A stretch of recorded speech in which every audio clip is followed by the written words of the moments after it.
Educational creativity চ্যানেলে সকলকে স্বাগত।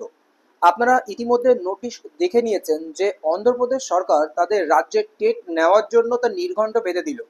সেখানে গুরুত্বপূর্ণ তথ্য পরিলক্ষিত, যেখানে ইন সার্ভিস টিচার এবং ফ্রেশাররা একসঙ্গে টেটে বসবেন। এমনকি যারা বেসরকারি স্কুলে চাকরি করে তাদেরও টেট পাস করতে হবে, এমনটাই বিষয় উঠে এলো। সবার পরীক্ষা কিন্তু একসঙ্গে হচ্ছে, সেই পয়েন্টটি গুরুত্বপূর্ণ পয়েন্ট আপনাদেরকে আমি দেখাবো। আর এখানে সুপ্রিম কোর্টের জাজমেন্ট সিভিল অ্যাপিল 1385 ও 2025 যে 1/9/2025 যে অর্ডার হয়েছে, সেই অর্ডারের কথা এখানে উঠে আসলো। এবং স্কুল এডুকেশন ডিপার্টমেন্ট 23/10/2025 অন্ধ্রপ্রদেশের ক্ষেত্রে একটা নোটিশ জারি করেছিল, সেটার তথ্য এখানে কিন্তু উঠে আসলো। তার মানে সুপ্রিম কোর্টের জাজমেন্টকে মান্যতা দিয়ে তারা টেট পাস করানোর জন্য ইন সার্ভিস টিচারদের নোটিফিকেশন দিল, যেখানে ফ্রেশাররাও আবেদন করবে। এমনকি বেসরকারি বিদ্যালয়ে যারা চাকরি করেন তাদেরকেও টেট পাস করতে হবে, এই নথিই কিন্তু এখানে উঠে আসে। তো বিষয়টা দেখুন, তাহলে এর উপরে ভিত্তি করে আমরা বলতে পারি যারা কন্ট্রাকচুয়াল টিচার রয়েছে বা অন্যান্য টিচার রয়েছে আমাদের রাজ্যে, প্যারা টিচার, তাদেরও সম্ভবত টেট পাস করতে হতে পারে।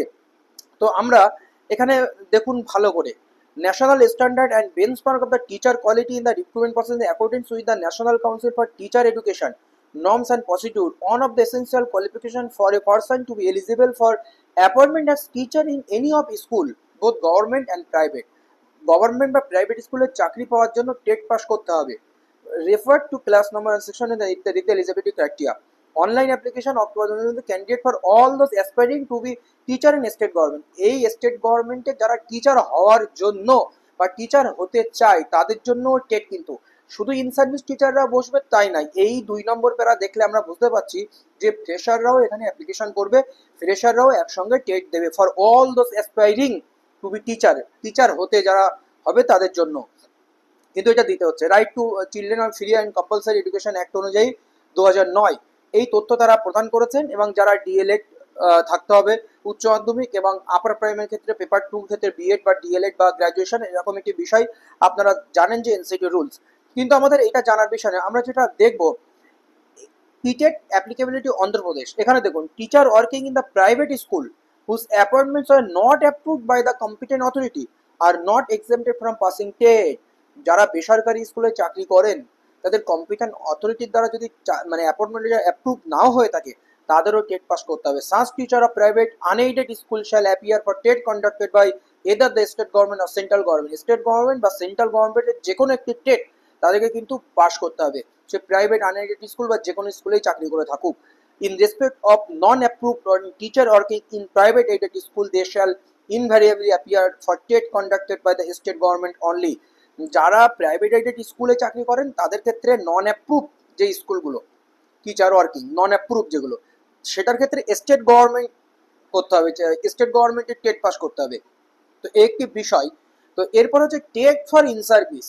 দেখুন এখানে সুপ্রিম কোর্টের রায়ের কথা উঠে এসেছে। As per the judgement of the honourable supreme court of India in civil appeal number এত, in service teacher who are recruited prior to the enactment of the RTI act, RTI act approve হওয়ার আগে বা লাগু হওয়ার আগে, prior to the enactment of the RTI act having more than 5 years service to retire on superannuation must qualify the TET. তাদেরকে অবশ্যই TET pass করতে হবে। তাহলে সারা দেশ জুড়ে কি জল্পনা কল্পনা চলছে, তার মধ্যে অন্ধ্রপ্রদেশে টুক করে নোটিফিকেশন দিয়ে দিল, সেখানে in service teacher eligible. The existing secondary grade SDT school and assistant teacher who and do not have TET qualify May appear the paper 1 and 1B।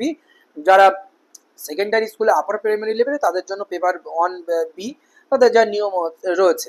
তো এই হচ্ছে বিষয়। তাহলে এখান থেকে আমরা একটা সিদ্ধান্তে আসতে পারি যে সমস্ত ফ্রেশার বা টিচারদের একসঙ্গে টেট হচ্ছে প্রথমত।